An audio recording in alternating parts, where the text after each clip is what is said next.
लेकिन पहले उस मिसाइल की फाइल जिसकी रेंज में चीन और पाकिस्तान दोनों हैं। तो मंगलवार के दिन भारत की तीनों सेनाओं के लिए हमारे पास शुभ मंगल समाचार है। यह है वो समाचार। तस्वीर सिर्फ एक है लेकिन इंपैक्ट अनेक है। सबसे पहले आप भारत की इस घातक स्वदेशी मिसाइल की तस्वीर देखिए जिसे डीआरडीओ यानी कि रक्षा अनुसंधान एवं विकास संगठन ने जारी किया है। इससे भारत के दुश्मन देशों की नींद उड़ना लाजमी है, क्योंकि यह भारत का एक स्वदेशी शिकारी है जिसकी जबरदस्त रेंज है और विध्वंसक निशाना है। LRLACM यानी कि long range land attack cruise missile. इसका सफल परीक्षण ओडिशा के डॉक्टर APJ अब्दुल कलाम द्वीप से किया गया है। इस मिसाइल ने अपने सभी टारगेट हिट किए हैं। नोट करने वाली बात यह है कि इसे भारत की स्वदेशी टोमाहॉक मिसाइल कहा जा रहा है। टोमाहॉक असल में अमेरिका की लंबी दूरी की all weather subsonic cruise missile है जिसने ईरान युद्ध में तेहरान से लेकर इस्फहान तक भयानक तबाही मचाई। अभी हाल ही में हमने वो देखा। स्वदेशी LRLACM की ताकत से लैस होने के बाद भारत की तीनों सेनाएं किसी भी युद्ध में ठीक ऐसा ही विध्वंस दुश्मन के क्षेत्रों में कर पाएंगी। भारत की LRLACM की रेंज 1000 से 1500 किलोमीटर बताई जा रही है, जबकि अमेरिकी टोमाहॉक की रेंज अलग अलग वेरिएंट के हिसाब से 1300 से लेकर करीब 2500 किलोमीटर तक है। दोनों की स्पीड की बात करें तो भारत की नई सबसोनिक क्रूज मिसाइल की रेंज 0.7 से 0.8 मैक तक की है, यानी ध्वनि की गति से कम है। ठीक इसी तरह अमेरिकी टोमाहॉक की रफ्तार भी लगभग 0.8 मैक यानी कि 880 किलोमीटर प्रति घंटा है। वॉरेड क्षमता की तुलना करें तो अमेरिकी टोमाहॉक लगभग 450 किलो के कन्वेंशनल और परमाणु दोनों तरह के हथियार ले जाने में सक्षम है, जबकि डीआरडीओ की विकसित की गई यह मिसाइल भी 450 किलो का हाई एक्सप्लोजिव ले जाने में सक्षम है। भविष्य में इसे परमाणु हथियार ले जाने के लिए भी मॉडिफाई किया जा सकता है। लॉन्च प्लेटफॉर्म की बात करें तो अमेरिकी टोमाहॉक को पनडुब्बी, वॉरशिप और ग्राउंड लॉन्चर से लॉन्च किया जाता है, जबकि भारत की इस क्रूज मिसाइल को अभी ग्राउंड लॉन्चर से लॉन्च करने के लिए बनाया गया है, लेकिन भविष्य में इसे भी वायुसेना और नौसेना के लिए डेवलप किया जाएगा। और नेविगेशन की बात करें तो टोमाहॉक GPS, टेरकॉम यानी टेरेन मैचिंग और डिजिटल इमेजिंग के साथ डिजाइन की गई है, जबकि LRLACM स्वदेशी GPS, nav, IC terrain following और उन्नत रेडार से लैस है। दोनों मिसाइलों की लंबाई और वजन भी लगभग एक जैसा है, ज्यादा अंतर नहीं है। इसकी सबसे बड़ी खासियत है कि ये रेडार की पकड़ से बच सकती है। अब ये बहुत इंटरेस्टिंग है। आप कह सकते हैं कि इसे स्टेल्थ तकनीक से लैस मिसाइल बनाया गया, जो किसी बैलिस्टिक मिसाइल की तरह अंतरिक्ष में जाकर फिर नीचे धरती पर नहीं आती, बल्कि जमीन और समुद्र की सतह के बेहद करीब उड़ान भरती है। इस तकनीक को टेरेन हगिंग कहा जाता है। कम ऊंचाई पर उड़ने की वजह से दुश्मन की रेडार इसे आसानी से पकड़ नहीं पाते हैं, वैसे ही जैसे आजकल ड्रोन्स को नहीं पकड़ पाते हैं। एयर डिफेंस सिस्टम को प्रतिक्रिया देने में बहुत कम समय मिलता है और फिर यह मिसाइल चुपके से दुश्मन के command centre, radar station, air defence system, हथियार डिपो और दूसरे महत्वपूर्ण सैन्य ठिकानों को नष्ट कर सकती है। देखिए, अब सवाल यह भी है कि भारत के पास पहले से जब ब्रह्मोस क्रूज मिसाइल है, जिसका आपने अभी जौहर देखा, कहां पर, पाकिस्तान में ऑपरेशन सिंदूर के दौरान, तो फिर हमें इस नई मिसाइल की जरूरत क्यों पड़ी, क्योंकि वो भी रेडार को चकमा दे सकती है। इसके लिए ब्रह्मोस की LRLACM से तुलना करना जरूरी है। ब्रह्मोस की रफ्तार उसकी ताकत है, लेकिन सबसे एडवांस वर्जन के साथ अधिकतम रेंज सिर्फ 800 किलोमीटर तक ही सीमित है। इसी कमी को यह नई क्रूज मिसाइल 1500 किलोमीटर की रेंज के साथ पूरा करेगी। ब्रह्मोस जहां तेज रफ्तार से दुश्मन के रेडार को चकमा देती है, वहीं यह नई क्रूज मिसाइल बहुत नीचे उड़ान भरने की वजह से अदृश्य बन जाती है और रेडार पर दिखाई नहीं देती, और जब तक इसको पिक करते हैं तब तक खत्म। ब्रह्मोस की रेंज में पाकिस्तान के पंजाब, सिंध प्रांत के ज्यादातर टारगेट हैं, वहीं LRLACM की रेंज में पूरा पाकिस्तान होगा। भारत के स्वदेशी टोमाहॉक से चीन और पाकिस्तान की फिक्र की डिटेलिंग जरूरी है। अगर इस मिसाइल को पश्चिमी सीमा से लगी अग्रिम चौकियों के पास से लॉन्च किया जाए तो इस मिसाइल की रेंज में पूरा पाकिस्तान आ जाता है। इस्लामाबाद, रावलपिंडी, लाहौर, कराची जैसे प्रमुख शहर इसके टारगेट पर आ सकते हैं। वहीं इस मिसाइल को अगर LAC या भारत के उत्तर और पूर्वी हिस्सों से लॉन्च किया जाए तो चीन के पश्चिमी और मध्य क्षेत्र के कई स्ट्रैटेजिक शहर इसकी जद में होंगे। लासा में चीनी सेना के हवाई ठिकाने, चेंगदू में चीनी सेना के पश्चिम थिएटर कमांड का मुख्यालय और दक्षिण पश्चिम चीन का एक बड़ा आर्थिक और सैन्य शहर कुनमिंग इसकी रेंज में होगा। कई एक्सपर्ट्स इस स्वदेशी मिसाइल को गेम चेंजर बता रहे हैं। अगर हम बेसिकली बात करें तो एडवांटेज इंडिया को होगा कि नेवी, वहाँ यूएस की टॉमहाक बेसिकली नेवी के लिए बनी है, उसका मॉडिफिकेशन वर्जन आर्मी के लिए भी है। हम यहाँ अपने लिए आर्मी, नेवी, एयरफोर्स तीनों के लिए बना रहे हैं, सो एक एडवांटेज भी मिलेगा। सबसोनिक क्रूज मिसाइल वो भी है, सबसोनिक क्रूज मिसाइल हमारी भी है। उनकी 800 साढ़े 800 किलोमीटर पर आवर की स्पीड पर चलती है, जो हमारे लिए मैचिंग हो सकती है। टू दी एक्सटेंट कि अगर हम बात करें वॉरहेड की, उनका वॉरहेड तकरीबन 1000 पाउंड्स का है, हमारा भी उससे मैचिंग वॉरहेड फ्यूचर में आएगा। रेंज की बात करें 2 से 2500 किलोमीटर का रेंज, लॉन्ग रेंज का मतलब ही यही होता है। तो ये सारी चीज़ें छोटी हैं जिनके ऊपर कंपैरिजन करना मुझे लगता है बड़ा आसान होगा, लेकिन सबसे बड़ा कंपैरिजन ये है कि इंडिया उस क्लब को ज्वाइन करता है जहां पर लॉन्ग रेंज क्रूज मिसाइल की अपनी खुद की फैसिलिटी है।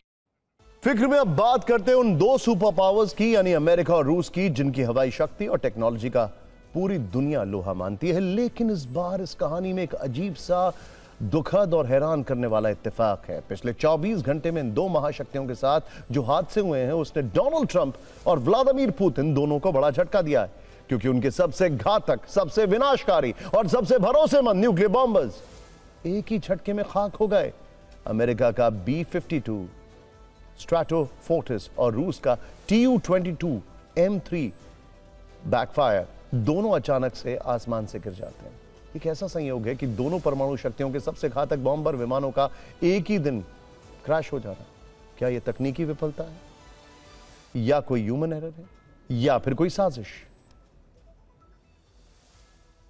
दुनिया को डराने वाले, हजारों किलोमीटर दूर से तबाही मचाने वाले, परमाणु हथियार ढोने वाले और महाशक्तियों की ताकत का सबसे बड़ा प्रतीक माने जाने वाले बॉम्बर विमान आज खुद अपनी ही धरती पर गिर रहे हैं। अमेरिका और रूस के बॉम्बर का नाम सुनते ही दुनिया के कई देशों की नींद उड़ जाती है, लेकिन इत्तेफाक देखिए, दोनों देशों के स्ट्रैटेजिक बॉम्बर एक ही दिन हादसे का शिकार हो गए।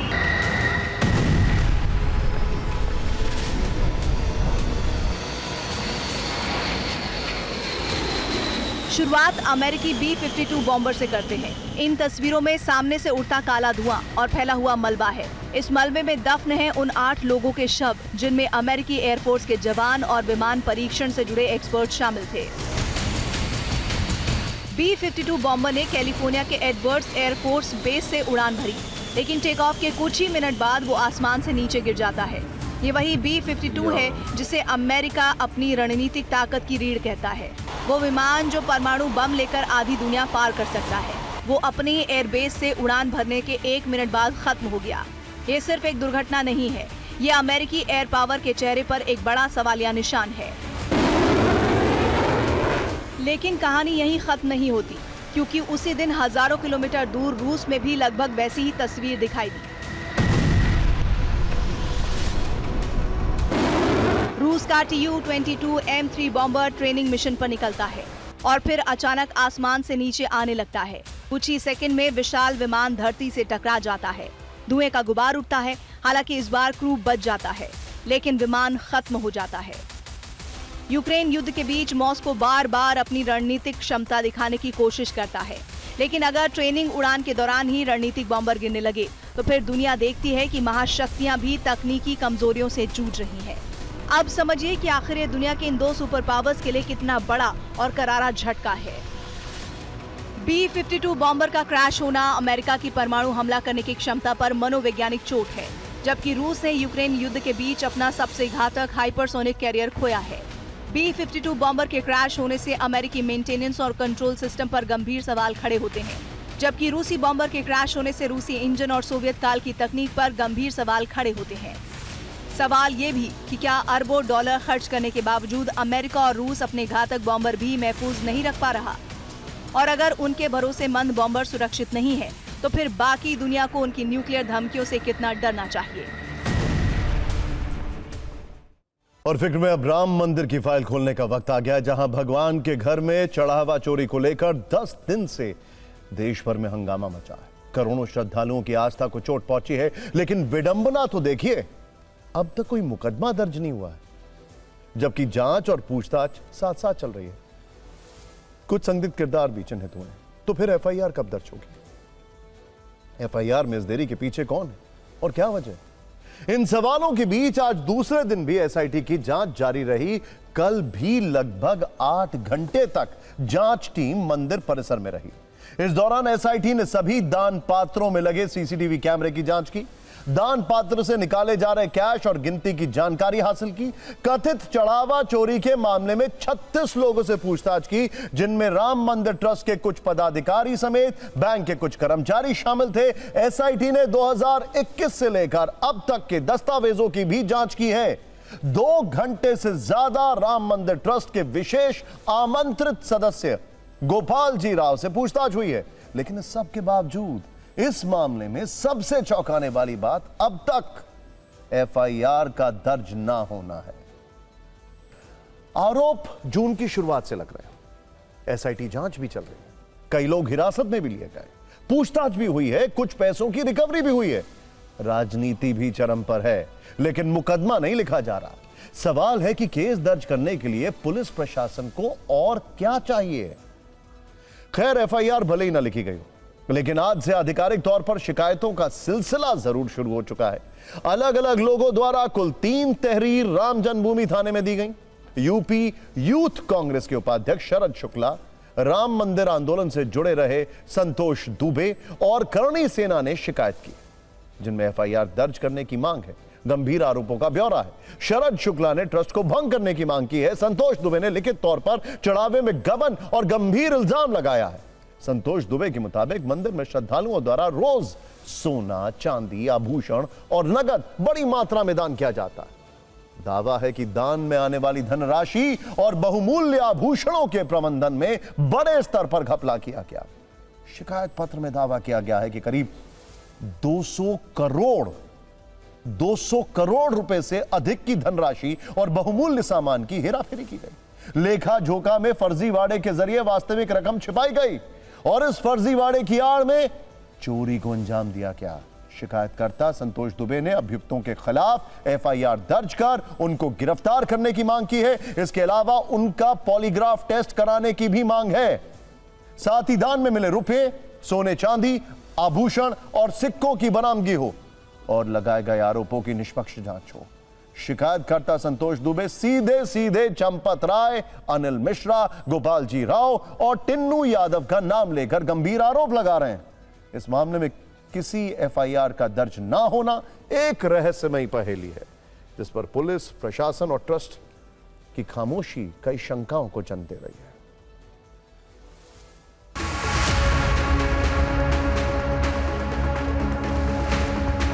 हमारी और आपकी कानूनी एफआईआर तो संविधान वाली है, वो तो अलग विषय है, लेकिन जो भाईवान की एफआईआर लिखी जाएगी उसका क्या करोगे आप? हमारे पास तो बहुत आधार है, बहुत सबूत है।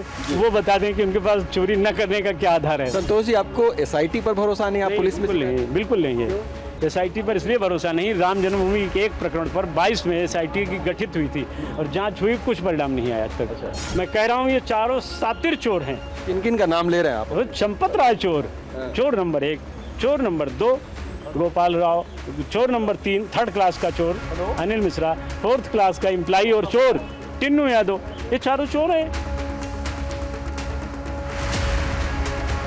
89 से 90 के बीच में प्राण प्रतिष्ठित रामशिलाएं अयोध्या लाई गई। जो मिट्टी की रामशिलाएं थी 125 करोड़, वो तो रखी है, लेकिन जो सोने, चांदी, हीरे, जवाहरात, मणिमाणिक्यों की लगभग 1250 रामशिलाएं थी, वो 2002 तक तो रही।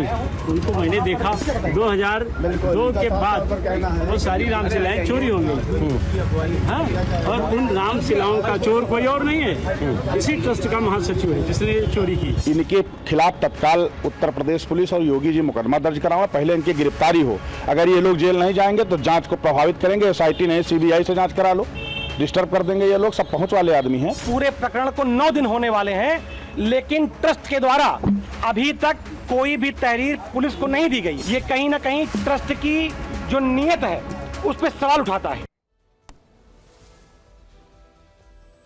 इस मामले में सबसे ज्यादा सवाल उठ रहे हैं रामशंकर यादव उर्फ टिन्नू पर। टीवी 9 भारतवर्ष पर पहली बार टिन्नू यादव ने सफाई दी, कहा कि चंपत राय का करीबी होने के कारण टारगेट किया जा रहा है। मैं अपनी संपत्ति का ब्यौरा देने को तैयार हूं। बैंक और ट्रस्ट के सदस्य दान पात्र खुलवाते थे, मैंने कोई चोरी नहीं की है, हर तरह की जांच को तैयार हूं। रामशंकर यादव और टिन्नू ने हमें फोन पर जो कुछ भी कहा आपको जरूर सुनना चाहिए।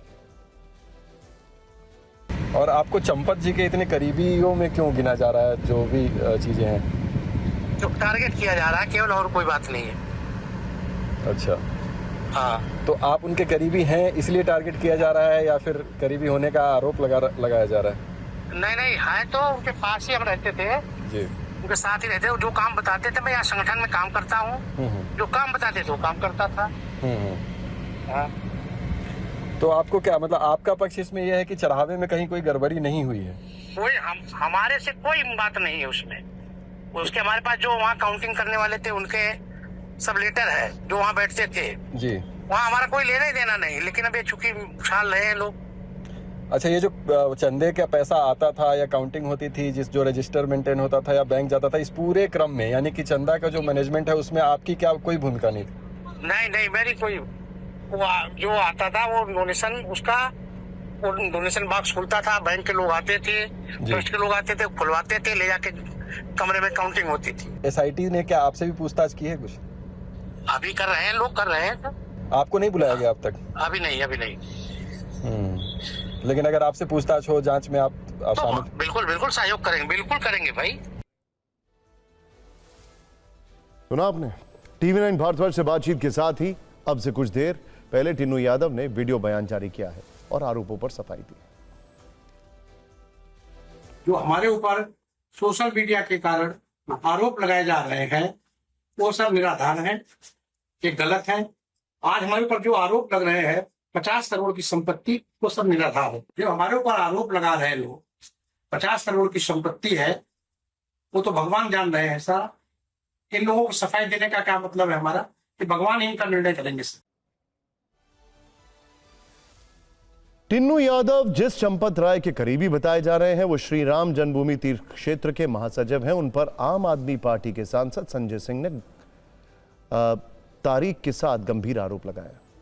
संजय सिंह का दावा है कि 2 अप्रैल 2024 को चंपत राय ने अयोध्या में दान के पैसों से 24 करोड़ की जमीन खरीदी थी, जिसकी कीमत 2 करोड़ 92 लाख थी।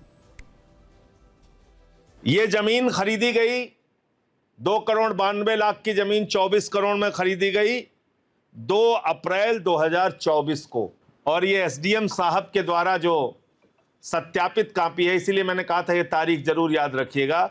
ये जो सत्यापित कॉपी है, जो कागजात ये बता रहे हैं कि ये जमीन नजूल की जमीन है, ये आदेश है 22/7/2024 को। यानी ये जमीन के खरीद, इसमें हुए भ्रष्टाचार, इसमें हुए चंदा चोरी, इसमें हुए लूट के बाद भी उप जिलाधिकारी कह रहे हैं कि ये नजूल की जमीन है। राम मंदिर मसले को लेकर धर्मगुरु भी चिंतित हैं। उनका कहना है कि ट्रस्ट और मंदिर प्रबंधन में धार्मिक लोगों को शामिल किया जाए जिसे धर्म का भय हो, नहीं तो ऐसी घटनाएं होती रहेंगी। समाज में एक भ्रामक संदेश, एक ऐसा यह सनातनियों को धूमिल करने का जो प्रक्रिया राष्ट्रीय अध्यक्ष समाजवादी पार्टी के अपनाए हैं, मैं उनसे पूछना चाहता हूं, वह व्यक्ति जिसका 1 रुपया अभी तक समर्पण नहीं आया, वो कहता है चोरी हो गया। राम मंदिर चढ़ावा चोरी को लेकर विपक्ष आक्रामक है। कांग्रेस सवाल पूछ रही है कि भ्रष्टाचारियों पर बुलडोजर एक्शन कब होगा, तो समाजवादी पार्टी डबल इंजन और भ्रष्टाचार का कनेक्शन जोड़ते हुए कटाक्ष कर रही है।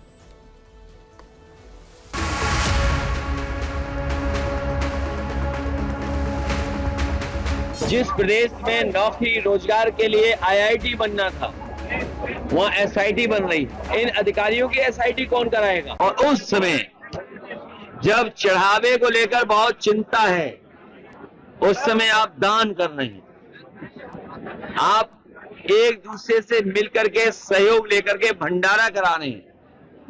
पेट पूजा से बड़ी कोई पूजा नहीं है। पहली बात तो ये कि राम मंदिर में जो चढ़ावे की चोरी का प्रकरण सामने आया है ये बहुत गंभीर है और इस पर राज्य सरकार ने संज्ञान ले लिया है। एसआईटी गठित हुई है और हम अपनी पार्टी की तरफ से यही चाहते हैं कि इसमें जो भी दोषी हों उनके विरुद्ध कड़ी से कड़ी कार्रवाई होनी चाहिए। ये लगभग 200 करोड़ तो दिख रहा है, मुझे लगता है काफी बड़ी तादाद में वहां पर संगठित लूट हुई है। संगठित कि ये पूरी तरीके से केवल और केवल एक खानापूर्ति की गई है। हमारी मांग है माननीय उच्च न्यायालय के सिटिंग हाई कोर्ट से उसकी जांच कराई जाए और समयबद्ध 1 हफ्ते से ज्यादा 1 हफ्ते 10 दिन से ज्यादा समय न देकर उसकी जांच कराएं। आज की तारीख में जिन्होंने प्रभु राम की संपत्ति को ही लूट लिया, ऐसे माफियाओं के ऊपर क्या कार्रवाई करेंगे? बुलडोजर चलेगा? कब चलेगा? इससे जघन्य अपराध आस्था के साथ खिलवाड़ नहीं हो सकता। इस देश के करोड़ों लोगों के आस्थावान प्रभु श्री राम के प्रति जो आस्था रखते हैं उनके चढ़ावे का मामला कि माननीय उच्चतम न्यायालय जिसका एक गौरवशाली इतिहास है और उनके द्वारा गठित टीम के द्वारा ही निष्पक्ष और स्वतंत्र जांच हो पाई। राम मंदिर में चढ़ावा चोरी आज सुर्खियों में, लेकिन जहां तक भ्रष्टाचार के आरोपों की बात है तो यह मुद्दा 2021 से उठता रहा है। राम मंदिर निर्माण के दौरान जब जमीन अधिग्रहण हो रहा था तब भी हेराफेरी और घोटाले की खबरें आई थी। 2021-22 में देश भर में इन आरोपों की चर्चा थी। आम आदमी पार्टी और समाजवादी पार्टी ने सस्ती जमीन ज्यादा कीमत में खरीदने का इल्जाम ट्रस्ट पर लगाया था। इसमें 2 जमीनों की खरीद बिक्री का मामला था। पहला मामला अयोध्या के बाग बिजैसी गांव का था, जहां आरोप लगा कि 1.208 हेक्टेयर जमीन सुल्तान अंसारी और रवि मोहन तिवारी नामक व्यक्तियों ने 2 करोड़ रुपए में खरीदी। इसके ठीक 5 से 10 मिनट बाद वही जमीन राम मंदिर ट्रस्ट को 18.5 करोड़ रुपए में बेच दी गई। नेताओं का सवाल था कि महज कुछ मिनटों में जमीन की कीमत 16.5 करोड़ रुपए कैसे बढ़ सकती है। दूसरा मामला अयोध्या मेयर के एक रिश्तेदार दीप नारायण उपाध्याय से जुड़ा था। फरवरी 2021 में एक जमीन 20 लाख रुपए में खरीदी थी, जिसे मई 2021 में ट्रस्ट को 2.5 करोड़ रुपए में बेच दिया गया। हालांकि ट्रस्ट ने दोनों मामलों में सफाई देते हुए कहा था कि 2 करोड़ रुपए का सौदा पुराने एग्रीमेंट पर आधारित था, जबकि 18.5 करोड़ रुपए में खरीदी गई जमीन की कीमत उस समय के बाजार भाव से भी कम थी। पूरा भुगतान आरटीजीएस के जरिए हुआ और प्रक्रिया पूरी तरह पारदर्शी रही। कुल मिलाकर राम मंदिर के निर्माण में जमीन अधिग्रहण से लेकर निर्माण के दौरान और अब जड़ावे तक में घोटाले के आरोप लग चुके हैं, जो रामलला के भक्तों को परेशान कर रहे हैं। देखिए, अगर फिक्र के लेंस से देखें तो बड़ा सवाल यह है कि जिन अधिकारियों और पदाधिकारियों की निगरानी में पूरा सिस्टम चलता रहा, क्या उनकी भूमिका की निष्पक्ष पड़ताल किए बिना सच्चाई सामने आ पाएगी? ट्रस्ट के महासचिव चंपत राय सहित अन्य प्रमुख पदाधिकारियों की जिम्मेदारियों को लेकर भी चर्चा तेज है। प्रश्न यह है कि अगर जानकारी थी तो कार्रवाई क्यों नहीं हुई, और अगर जानकारी नहीं थी तो निगरानी व्यवस्था पर सवाल उठाना स्वाभाविक है। सूत्रों के अनुसार जांच एजेंसियों के सामने सबसे बड़ी चुनौती केवल रकम का पता लगाना नहीं है, बल्कि पूरे सिस्टम और जवाबदेही की चेन को समझने की भी होगी। यह भी देखा जाएगा कि चढ़ावे की गिनती, रिकॉर्ड और सत्यापन की प्रक्रिया में कौन कौन लोग शामिल थे और कहां चूक हुई। जब तक इन सवालों के जवाब नहीं मिल जाते, तब तक व्यवस्था को शक की निगाह से देखा जाता रहेगा। अगला पॉलिटिकल अपडेट तृणमूल संकट से जुड़ा है। पार्टी में बगावत के बाद त्रिपुरा की पार्टी एनसीपीआई विलय को लेकर आज नया एंगल आया। लोकसभा स्पीकर ओम बिरला दोनों पक्षों को सुनने के बाद ही फैसला लेंगे। इसे लेकर ममता बनर्जी गुट को स्पीकर के दफ्तर से ईमेल भेजा गया। इन सांसदों को मिलने के लिए बुलाया गया। बड़ी बात यह है कि 15 जून को अभिषेक बनर्जी से ईडी ने लंबी पूछताछ की थी। टीएमसी का दावा है कि इसी दौरान स्पीकर के कार्यालय से ईमेल आया था। इस पार्टी से जुड़ी दूसरी रिपोर्ट यह है कि टीएमसी के 20 बागी सांसदों की एनसीपीआई में विलय की याचिका को लोकसभा सचिवालय प्रोसेस कर रहा है। सूत्रों के मुताबिक अगले 5 से 7 दिनों में प्रक्रिया पूरी होने की संभावना है। सचिवालय की आंतरिक समिति कानून के जानकारों के साथ याचिका पर मंथन कर रही है। वैसे ममता की करीबी सांसद महुआ मोइत्रा ने लोकसभा के पूर्व सेक्रेटरी जनरल पीडीटी आचार्य की राय का एक हिस्सा शेयर किया, जिसमें वो संविधान के हवाले से बता रहे हैं कि विलय ओरिजिनल पार्टी करती है। ना कि उसके सांसद। महुआ मोइत्रा ने सुप्रीम कोर्ट के वरिष्ठ वकील कपिल सिब्बल की राय भी शेयर की, जिसमें उन्होंने लिखा है कि टीएमसी के बागी किसी राजनीतिक पार्टी में विलय नहीं कर सकते। ये तभी हो सकता है जब टीएमसी खुद ऐसा करना चाहे। कुल मिलाकर बागियों के एनसीपीआई में विलय के रास्ते में कानूनी पेचीदगियां हैं। इस पर जो भी फैसला आएगा वो हम आपको बताएंगे। वैसे खबरें हैं कि लोकसभा में टीएमसी के बागी सांसदों के बैठने की जगह बदल सकती है। अब तक ये सांसद विपक्ष के साथ बैठते थे, जो बदलकर सत्ता पक्ष की ओर भी जा सकते हैं। सभी बागी सांसदों ने एनडीए को समर्थन देने का ऐलान किया। इस पर आज खूब राजनीति हुई।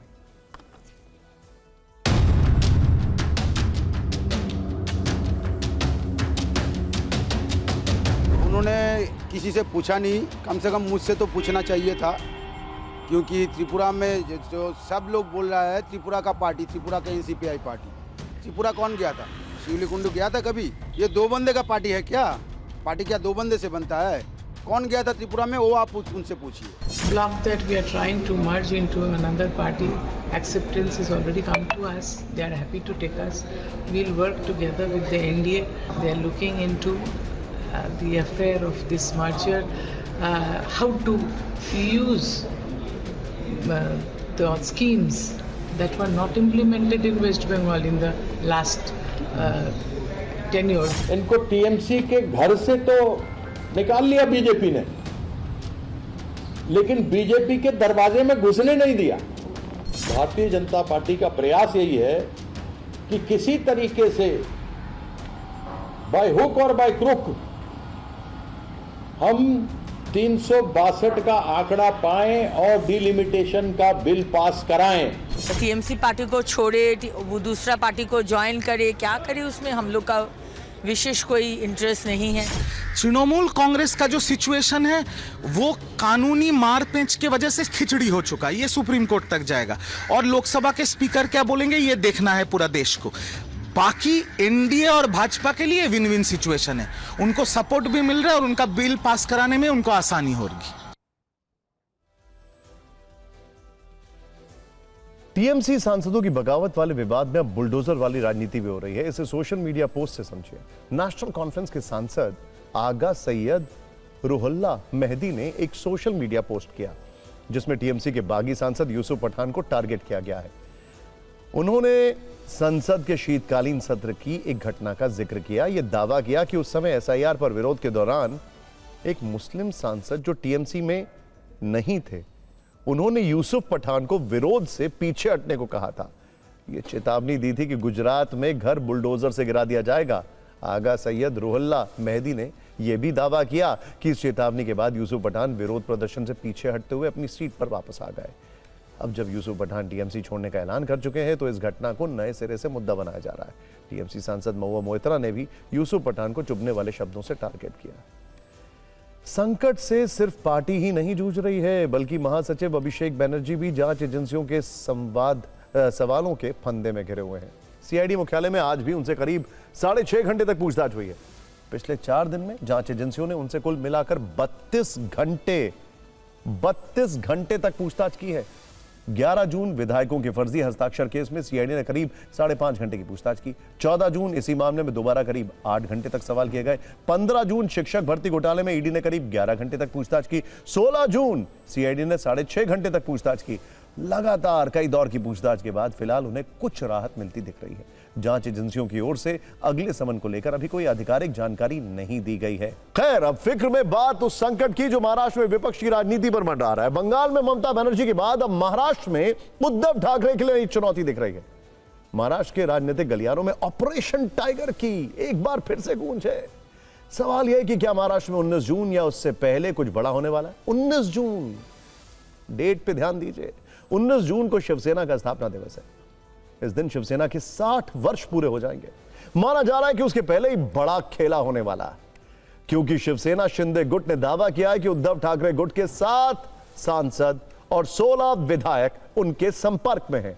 वो जल्द ही मानसून सत्र से पहले शिवसेना शिंदे गुट में शामिल होंगे। शिवसेना ने दावा किया कि ऑपरेशन टाइगर की सभी तैयारियां पूरी हो चुकी हैं और इसके मुख्य डॉक्टर उप मुख्यमंत्री एकनाथ शिंदे। लेकिन यूबीटी शिवसेना के नेता संजय राउत ने कहा है कि ऑपरेशन टाइगर फुस यानी नाकाम हुआ है। अब वो ऑपरेशन वोल्फ करेंगे। बाघ का शिकार आसान नहीं, बाघ खुला घूम रहा है। वैसे सूत्रों से खबर यह है कि उद्धव ठाकरे शिवसेना गुट के साथ लोकसभा सांसद अब भी एकनाथ शिंदे की शिवसेना के नेताओं के संपर्क में हैं और एकनाथ शिंदे एक बार फिर उद्धव ठाकरे गुट में सर्जिकल स्ट्राइक करने की फिराक में हैं। इसे बल तब मिला जब रविवार 14 जून को उद्धव ठाकरे के मातोश्री में हुई सांसदों की बैठक के बाद भी सोमवार 15 जून को उद्धव के एक सांसद संजय देशमुख दिल्ली में शिंदे शिवसेना के केंद्रीय राज्य मंत्री प्रताप राव जाधव के घर जाकर मिले। प्रताप राव जाधव ने भी दावा किया कि शिवसेना उद्धव गुट में काफी असंतोष है, लेकिन उद्धव ठाकरे, उनके बेटे आदित्य ठाकरे और संजय राउत मुलाकात की बात से इनकार कर रहे हैं। फिलहाल संसद के दोनों सदनों को मिलाकर उद्धव ठाकरे गुट के 10 सांसद और एकनाथ शिंदे के गुट के 9 सांसद। वैसे आज जब एकनाथ शिंदे से ऑपरेशन टाइगर पर सवाल पूछा गया तो उन्होंने बस मुस्कुराकर जवाब दिया।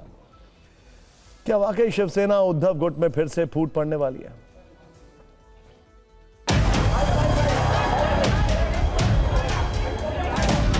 ऑपरेशन टाइगर के बारे में कुछ कहना चाहेंगे? ऑपरेशन टाइगर ये हमारा 365 दिन 24 घंटा चलते रहता है। बाला साहब ठाकरे जी के हिंदुत्व के ऊपर अगर उसको काम करना है, अगर जनता की सेवा करना है, तो उनके लिए हमारे दरवाजे 365 दिन 24 घंटे खुले रहेंगे। अशा प्रकारे संभ्रम निर्माण करण्यासाठी शिंदे किंवा भाजपचे लोक असे उपद्रव करत असतात। या क्षणी हे सगळे खासदार शिवसेनेबरोबर आहेत। त्याच्यामुळे काय तुमचं जे कुठलं ऑपरेशन वगैरे होतं आता आम्ही ऑपरेशन बुल्स करू ना। माता गढ़ के जो सांसद है, वहाँ के जो विधायक है, उनके दिल में बहुत बड़ा असंतोष और नाराजगी, उन पर बार बार शक जताया जाता है, बार बार उनको बुलाया जाता है और उनसे मान सम्मान उनका कहीं नहीं किया जाता है, इसलिए वो लोग सभी नाराज है। पार्टी के चीफ मीटिंग बुलाते हैं और सांसद नहीं आते, इसका मतलब साफ है कि वो उनसे नाराज हो सकते हैं। लगातार हम सुन रहे हैं कि कभी ऑपरेशन लोटस होने वाला है, कभी ऑपरेशन टाइगर होने वाला है। हमारे जो 9 सांसद चुन के आए उसमें से 6-7 जाने वाले हैं। देखिए, ऑपरेशन करना डॉक्टरों का काम है। ऑपरेशन थिएटर में डॉक्टर तब ऑपरेशन करता है जब मरीज होते हैं, सामने पेशेंट होते हैं, और हमें नहीं लग रहा है कि हमारे कोई भी सांसद पेशेंट या मरीज है या कोई कहीं जाने वाला है। ये अफवाह होगी और जिसके एक भय निर्माण करने का ये इनकी स्टाइल है।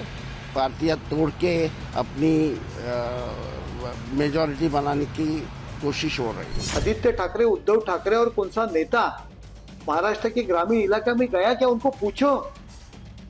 अगर सरदार घर में बैठेगा तो सैन्य सोल्जर उनके साथ रहेंगे क्या? उनको छोड़ेंगे। सरदार घर में बैठने वाला है। अगर हमसे जुड़ रहे हैं तो हमारी गलती क्या है? क्योंकि फिक्र में बात फ्रांस में हो रही G7 समिट की। फ्रांस के खूबसूरत शहर एवियान में इस वक्त 52वें G7 शिखर सम्मेलन के दुनिया की सबसे बड़ी ताकतों का जमावड़ा है और इसका आगाज फ्रांस के राष्ट्रपति इमैनुअल मैक्रोन ने किया है। देखिए, ये बहुत बड़ा एपिसोड है क्योंकि यहां से यूक्रेन और ईरान युद्ध का रास्ता निकलना जरूरी है और दुनिया में जो इकोनॉमिक क्राइसिस दिखाई दे रही है उसका समाधान भी। लेकिन एवियान में सबकी नजर थी प्रधानमंत्री नरेंद्र मोदी और अमेरिका के राष्ट्रपति डोनाल्ड ट्रंप की मुलाकात पर। पीएम मोदी और ट्रंप करीब 16 महीने बाद एक बार फिर मिले। पीएम मोदी का ट्रंप ने मुस्कुराते हुए स्वागत किया। दोनों नेताओं ने हाथ मिलाया। कुछ हल्की फुल्की बातें भी हुई। इससे पहले दोनों फरवरी 2025 में व्हाइट हाउस में मिले थे, तब जब ट्रंप के तेवर पहले से कहीं ज्यादा आक्रामक। तब भारत के प्रधानमंत्री उनके सामने देश के हितों का एजेंडा लेकर टेबल पर बैठने वाले हैं। इस पर सभी की नजरें। लेकिन पहले इस समिट के बारे में मुख्य तौर से कुछ बातें जान लीजिए। G7 के सदस्य देश हैं Canada, France, Germany, Italy, Japan, Britain और अमेरिका। इस बार जो विशेष तौर पर नेता आमंत्रित किए गए हैं उनके नाम हैं भारत के प्रधानमंत्री नरेंद्र मोदी, मिस्र के राष्ट्रपति अब्देल फतेह अल सीसी, ब्राजील के राष्ट्रपति लूला दा सिल्वा, दक्षिण कोरिया के राष्ट्रपति ली जेमियांग, केन्या के राष्ट्रपति विलियम रूटो। G7 समिट की पूरी कवरेज हम आपको आज और कल दिखाएंगे, बल्कि दिखा ही रहे हैं। लेकिन पहले फ्रांस के एवियान शहर से आई G7 की ये वीडियो एल्बम देखिए। यहाँ सभी नेताओं ने ग्रुप फोटो सेशन कराया। शक्तिशाली नेताओं की मुस्कुराहट के साथ मुलाकात वाली वीडियो एल्बम में क्या खास है, फिक्र की इस रिपोर्ट में देखें।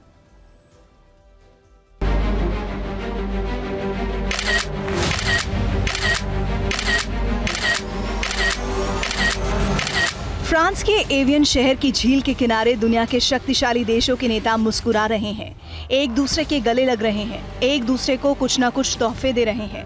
ये कूटनीति है जहां हर एक कदम, हर एक मुस्कान और हर एक तोहफा एक सोची समझी रणनीति का हिस्सा होता है।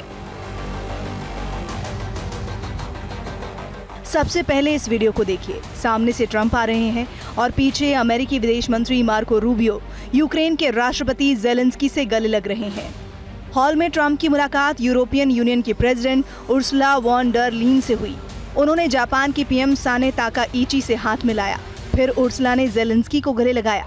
कुछ देर में कनाडा के पीएम मार्क कार्नी और यूके के पीएम कीर स्टारमर से ट्रंप हाथ मिलाते हैं। फिर उर्सुला कुछ देर तक जेलेंस्की से बात करते हुए नजर आती हैं। ये भी G7 समिट की एक अलग ही तस्वीर है। सामने जर्मनी के चांसलर फ्रेडरिक मर्ज हैं। उनके साथ कनाडा और ब्रिटेन के पीएम खड़े हैं। बीच में इटली की पीएम जॉर्जिया मेलोनी हैं। उनके साथ जापान की पीएम साने ताकाइची हैं। सभी हंसते हुए बात करते हैं। इसके बाद मेलोनी एक एक कर सभी से गले मिलती हैं। यहाँ ट्रंप को जर्मनी के चांसलर ने एक 47 नंबर की फुटबॉल जर्सी गिफ्ट की। इस जर्सी पर ट्रंप का नाम लिखा था। जर्मन चांसलर फ्रेडरिक मर्ज बार बार ट्रंप को जर्सी पर लिखे 47 नंबर की ओर इशारा करते हैं, क्योंकि ट्रंप ने पिछले साल अमेरिका के 47वें राष्ट्रपति के तौर पर शपथ ली है। ये वीडियो भी काफी दिलचस्प है। यहाँ जेलेंस्की मैक्रो के साथ बात करते हुए आ रहे थे। तभी किसी पत्रकार ने सवाल किया कि क्या आप पुतिन से मिलना चाहते हैं। इस पर उन्होंने हाँ में जवाब दिया। ये जापान की प्रधानमंत्री साने ताकाइची के स्वागत का वीडियो है, जहां G7 के पोडियम पर फ्रांस के राष्ट्रपति मैक्रो ने अपनी पत्नी के साथ उनका स्वागत किया। अब देखिए, ये है ब्रिटिश पीएम कीर स्टारमर की अपनी पत्नी के साथ एंट्री। मैक्रो ने दोनों का गले लगाकर स्वागत किया। कुछ ही देर में प्रधानमंत्री मोदी फ्रांस के एवियन शहर पहुंच गए। वो स्लोवाकिया से रवाना होने के बाद कुछ देर के लिए स्विट्जरलैंड के जिनेवा में रुके। इसके बाद वो एवियन पहुंचे। पीएम मोदी ने G7 नेताओं के साथ ग्रुप फोटो सेशन कराया। इस दौरान वो इटली की पीएम मेलोनी से भी मिले। पीएम मोदी से मिलते ही मेलोनी ने कहा कि हम इंस्टाग्राम पर सबसे ज्यादा फेमस हैं। G7 बैठक की राउंड टेबल पर जब सभी नेता बैठे तो उनसे एक तस्वीर खिंचवाने के लिए कहा गया। तभी सब पीछे घूम गए। एवियन में नेताओं के चेहरे पर मुस्कान है, लेकिन दुनिया जिन चुनौतियों से जूझ रही है उन पर तनाव भी उतना ही गहरा है। देखिए G7 में किन मुद्दों पर बात हो सकती है। ईरान युद्ध में हुई पीस डील पर बात हो सकती है। पश्चिम एशिया में स्थायी शांति पर बात हो सकती है। हॉर्मुज़ स्ट्रेट पर कोई प्रस्ताव आ सकता है। ट्रेड को और आसान बनाने पर बात हो सकती है। टैरिफ को और सरल बनाने पर बात हो सकती है। रूस यूक्रेन युद्ध में शांति पर बात हो सकती है। यानी G7 समिट में बड़ी शक्तियां ग्लोबल पीस पर बात करने वाली हैं। लेकिन देखना होगा कि क्या वाकई इस समिट में कुछ निकल कर आता है या फिर ये इवेंट हर साल की तरह रूटीन वीडियो एल्बम ही बनकर रह जाता है। G7 में एक एग्जाम चलने वाला है दुनिया के बड़े बड़े नेताओं का, लेकिन अब यहां पर एक एग्जाम की बात करते हैं और फिक्र में हम बात कर रहे हैं नीट यूजी री एग्जाम की। 21 जून को होने वाली इस परीक्षा से पहले केंद्र सरकार ने बड़ा फैसला लिया है। सरकार ने मैसेजिंग ऐप टेलीग्राम पर अस्थायी रोक लगा दी है। ये रोक एग्जाम के अगले दिन यानी 22 जून तक रहेगी। राष्ट्रीय परीक्षा एजेंसी की सिफारिश पर यह फैसला लिया गया है। हालांकि आदेश कब से लागू होगा इसकी तारीख नहीं बताई गई है। एनटीए के मुताबिक यह फैसला नीट परीक्षा को सुरक्षित तरीके से कराने के लिए किया गया है। सरकार ने एग्जाम के बाद भी टेलीग्राम को अपना मैसेज एडिट फीचर 30 जून तक बंद रखने का निर्देश दिया है। यानी भारत में टेलीग्राम पर पहले से भेजे गए मैसेज 30 जून तक एडिट नहीं हो पाएंगे। एनटीए के मुताबिक कुछ लोग टेलीग्राम का इस्तेमाल परीक्षाओं में पेपर लीक होने के फर्जी सबूत बनाने के लिए करते रहे। इसको लेकर टेलीग्राम से कई ग्रुप और बॉट्स को हटवाया गया है। दावा है कि टेलीग्राम पर पेपर लीक्ड नीट, रीनीट 2026 और नीट माफिया जैसे नामों से चैनल बनाए गए जो अभ्यर्थियों और उनके परिवारों से पेपर उपलब्ध कराने के बदले पैसा मांग रहे थे। एनटीए ने स्पष्ट किया है कि ऐसे सभी दावे फर्जी हैं। साथ ही टेलीग्राम के कुछ फीचर्स का इस्तेमाल पेपर को लेकर भ्रम फैलाने के लिए भी किया जा रहा था। क्योंकि टेलीग्राम का एडिट फीचर पुराने मैसेज में फाइल जोड़ने की इजाजत देता है, एडिट करने के बाद भी मैसेज का टाइम पुराना ही दिखता है। ऐसे में कुछ लोग परीक्षा के बाद किसी फाइल में पेपर जोड़कर यह भ्रम फैलाते हैं कि पेपर पहले से लीक हो गया था। यही वजह है कि पेपर के कुछ दिन बाद तक इसके एडिट फीचर को बंद कराया गया है। इस फैसले को लेकर छात्रों और शिक्षाविदों का क्या कहना है, जानना जरूरी है।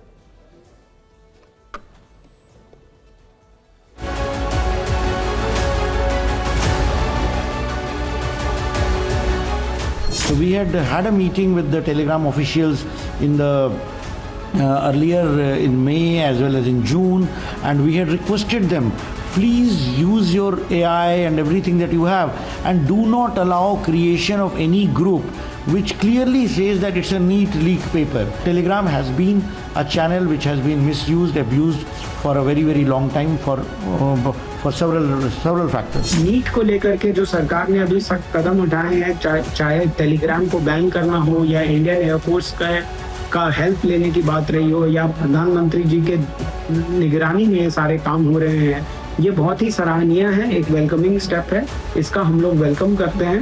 लगता तो है कि थोड़ा बहुत ठीक जाएगा, कि ब्लॉक कर दिया तो सही है, कि अब थोड़ा लीक होने में कम है। अब पहली बात है कि एजुकेशन डिपार्टमेंट में भी थोड़ा बहुत खोट है, यदि वो थोड़ा बहुत ध्यान देंगे तो लीक होगा ही नहीं पेपर कहीं से भी। चलो टेलीग्राम आज ब्लॉक किया है, कोई और जगह से हुआ तो फिर वो क्या करेगा। ओवरऑल तो बहुत अच्छी चीज़ है, अगर लॉन्ग टर्म में किया जाए तो ज़्यादा बेटर रहेगा, बट एग्ज़ाम के पॉइंट ऑफ व्यू से भी अच्छा है, बिकॉज इस पर टेलीग्राम अगर हम लोग व्हाट्सएप से कंपेयर करें तो जैसे लोग इस पर रेगुलेशन कम है, chat to chat end to end encryption वगैरह ये सब बहुत मतलब उतना अच्छा नहीं है टेलीग्राम पे, इसलिए मेरे को लगता है कि ये अच्छा डिसीजन है गवर्नमेंट का। बहुत अच्छी पहल है, टेलीग्राम के थ्रू ही पिछली बार वाले नीट के पेपर लीक हुए थे तो उस पर बैन और उसको जांच करना, उसको रोकथाम करना अच्छी वो है, पहल है। मुझे लगता है जितना बड़ा ग्लोबल प्लेटफॉर्म है टेलीग्राम, जिससे कि हमारे पहले भी लीक हो चुका है ये पेपर, सबसे ज़्यादा इसी से, क्योंकि और काफ़ी सेफ़ हैं और जो सरकार ने कदम उठाया है मेरे ख्याल से एकदम ठीक है। टेलीग्राम एक मैसेजिंग ऐप है जिसे दुनिया भर में करीब 100 करोड़ लोग इस्तेमाल करते हैं। सरकार की नज़र टेलीग्राम पर ही क्यों है, इसकी वजह जानना जरूरी है। इसके जरिए एक साथ लाखों लोगों को मैसेज भेजा जा सकता है, साथ ही किसी ग्रुप में 2 लाख तक लोग जोड़े जा सकते हैं। यूजर 2 GB तक की बड़ी फाइल भी भेज सकते हैं, मैसेज को बाद में उसे एडिट कर सकते हैं, साथ ही इसमें फोन नंबर शेयर किए बिना भी एक दूसरे से संपर्क कर सकते हैं। इसको लेकर हमने एक्सपर्ट से बात की। टेलीग्राम का जो फीचर जैसे मैंने आपको बताया कि अगर मान लीजिए आपने 10 तारीख को कोई पोस्ट डाला और 12 तारीख को या 15 तारीख को भी आप उस पोस्ट को एडिट कर सकते हैं, उसमें टाइम स्टैंपिंग पुरानी डेट की रहती है। ये एक ऐसा फीचर है, लेट्स से अगर मान लीजिए 21 तारीख को एग्ज़ाम हो रहा है, 20 तारीख को एक फेक पेपर को लीक करके एक प्रोपेगेंडा फैलाया जाता है जिसका कोई रेलेवेंस नहीं है, और 21 तारीख को जब पेपर हो जाता है और 22 तारीख को वो फाइल दूसरी बना के अगर मान लीजिए वहाँ अपलोड कर दिया जाता है, तो एक नया कॉन्स्पिरेसी खड़ा हो जाएगा कि साहब वो पेपर लीक हो गया था और ये फिर दोबारा हो गया था, क्योंकि 22 को तो पेपर आपके सबके पास होगा। तो इसलिए सरकार ने सेफ्टी के एंगल से, ताकि जो बच्चे एग्ज़ाम दे रहे हैं वो मिसगाइड ना हो और कोई पेपर लीक का डिस्ट्रीब्यूशन इस तरीके से ब्रेक किया जाए।